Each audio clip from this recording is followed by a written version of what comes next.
There was a version of you once that trusted its own instincts without needing permission, that moved through decisions with a kind of quiet certainty, that didn't second-guess every choice 3 times before making it, that believed, without needing proof, that its own sense of things was reliable enough to follow. Somewhere along the way, that trust got damaged. Maybe not all at once. Maybe slowly, through a series of moments where you trusted yourself and it didn't work out the way you expected. A decision that backfired. A person you believed in who let you down. A direction you were certain about that turned out to be wrong. And each time that happened, something quiet shifted. A small voice started saying, maybe you can't trust yourself the way you used to. Maybe your instincts aren't as reliable as you thought. Maybe it's safer now to ask everyone else what they think before you decide what you think. So you started outsourcing it. Your decisions, your sense of what's right for you, your read on people, on situations, on your own life. You started needing other people's confirmation before you would let yourself believe your own conclusions. If that's where you are right now, second-guessing yourself constantly, needing reassurance before you can move, not fully trusting the voice that used to guide you, I want to talk to you about how that changes, because it can, and it's more possible than it currently feels. The first thing, the mistrust you feel toward yourself was a reasonable response to real experiences, but it is not a permanent diagnosis. It's important to start here, because most people in this position carry a quiet shame about it, a sense that something is fundamentally wrong with them for not trusting themselves the way other people seem to. As if self-trust is a fixed trait some people have and others don't, and you ended up on the wrong side of that line. That's not what happened. What happened is that you had real experiences, disappointments, mistakes, moments where your judgment led you somewhere painful, and your mind did what minds are designed to do. It tried to protect you from that pain happening again.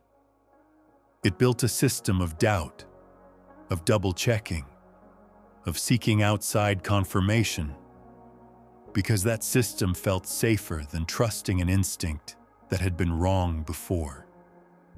That's not weakness. That's not a character flaw.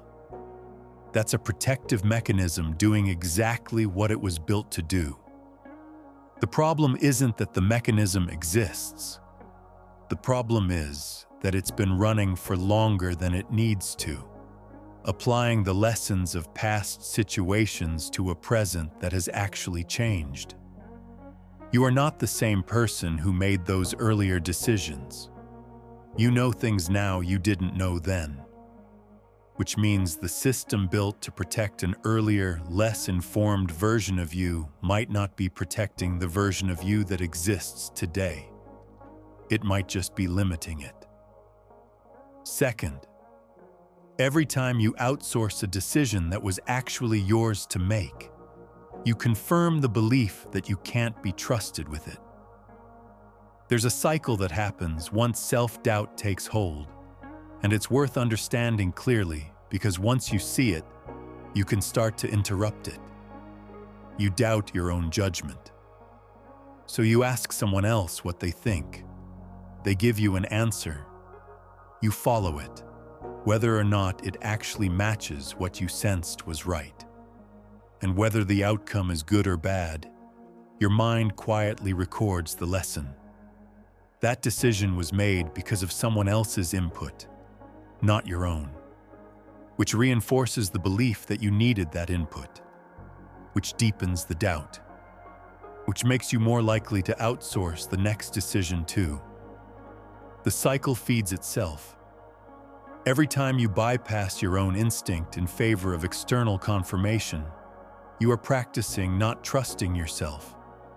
You're building the muscle of doubt instead of the muscle of trust. And the way out is not to suddenly become someone who never seeks input or advice. Other perspectives are valuable, and wisdom includes knowing when to listen to others. The way out is to start noticing the moments when you already know what you think before you ask anyone else. And in some of those moments, not all, but some, to let your own answer stand without needing it confirmed. That's how the muscle starts rebuilding, not through a single dramatic act of self-trust, through small, repeated moments of letting your own voice be enough. Third, your instincts have more data than you're giving them credit for. Here is something that gets lost in the experience of self-doubt. Your instincts are not separate from your intelligence. They are not some mystical, unreliable thing floating apart from your reasoning mind. Your instincts are built from everything you have ever experienced, learned, observed, and survived. Processed faster than conscious thought, but no less informed by it. When something feels off about a person, your instinct is often drawing on hundreds of small cues your conscious mind hasn't had time to articulate. When a decision feels right, even though you can't fully explain why, your instinct may be synthesizing years of pattern recognition that your analytical mind would take far longer to work out, if it could at all. This doesn't mean instincts are infallible. They aren't. They can be shaped by fear, by old wounds, by patterns that no longer serve you. But the answer to that is not to abandon your instincts entirely in favor of constant external validation. The answer is to get better at distinguishing the instinct that comes from wisdom and the one that comes from fear. And the way you get better at that distinction is not by avoiding your own judgment. It's by using it. Repeatedly, deliberately. Paying attention to when it served you well and when it didn't, and slowly building a more precise relationship with your own internal signal. You cannot recalibrate an instrument you've stopped using. Fourth, being wrong before does not disqualify you from being right now. This might be the most important reframe in everything I'm going to say to you today. Somewhere in your mind, a mistake from your past has been quietly elevated into a verdict about your present capability, as if one wrong decision, or several, proves something permanent about your judgment. As if you have to earn back the right to trust yourself through some unspoken probation period before you're allowed to believe in your own instincts again. But that's not how growth works. Every person whose judgment you actually admire, the ones who seem to move through life with a kind of grounded clarity, every single one of them has been wrong before, has made decisions that didn't work out, has trusted the wrong person, taken the wrong path, misread a situation badly. The difference between them and where you are right now is not that they were never wrong. It's that they didn't let being wrong convince them they could never be trusted again. They extracted the lesson, adjusted what needed adjusting, and kept using their judgment instead of abandoning it. You are allowed to do the same. The mistake you made does not define the ceiling of your judgment forever. It was information. It was a data point. It was not a permanent sentence on your ability to know what's right for you. Fifth, trusting yourself again starts with small, low-stakes moments, not one big leap.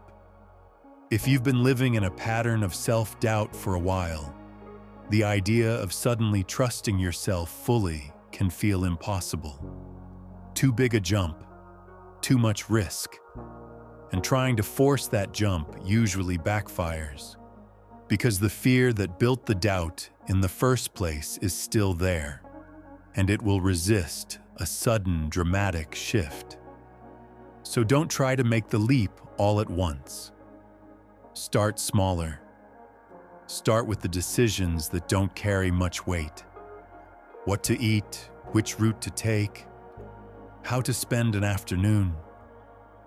Practice noticing your instinct in those low-stakes moments and following it without seeking outside confirmation first. Each time you do that and it goes fine, and most of the time it will, you are quietly teaching your nervous system something important. That your judgment can be trusted. That the world doesn't fall apart when you decide something on your own. That you are, in fact, capable of navigating your own life. And slowly, that evidence accumulates. The trust you're rebuilding in the small moments starts to extend into the bigger ones. Not because you forced it, because you practiced it patiently until it became true again. So here's what I want you to do right now. Take a slow breath in, hold it for a moment, let it go, and say this out loud. Mean every word. My judgment is not broken. It was protecting me. And I am learning to trust myself again, one decision at a time. Say it again, slower this time. My judgment is not broken. It was protecting me. And I am learning to trust myself again, one decision at a time. Let that settle into something real. Because the version of you that trusted itself, the one that moved through decisions with quiet certainty, that version isn't gone. It's not a personality trait you lost permanently. It's a muscle that went unused for a while. And muscles that go unused don't disappear. They just need practice to come back. You are allowed to trust yourself again. Not blindly, not without wisdom, but genuinely. One small decision at a time, building the evidence that your own voice is enough. If this found you when you needed it, leave one word in the comments. Trusting. Just that. Because saying it is the first practice in rebuilding it. And if someone in your life has been stuck in this same cycle, doubting themselves, outsourcing every decision, afraid to trust their own judgment, send this to them. Not with an explanation, just send it. You knew how to trust yourself once. You're learning how again.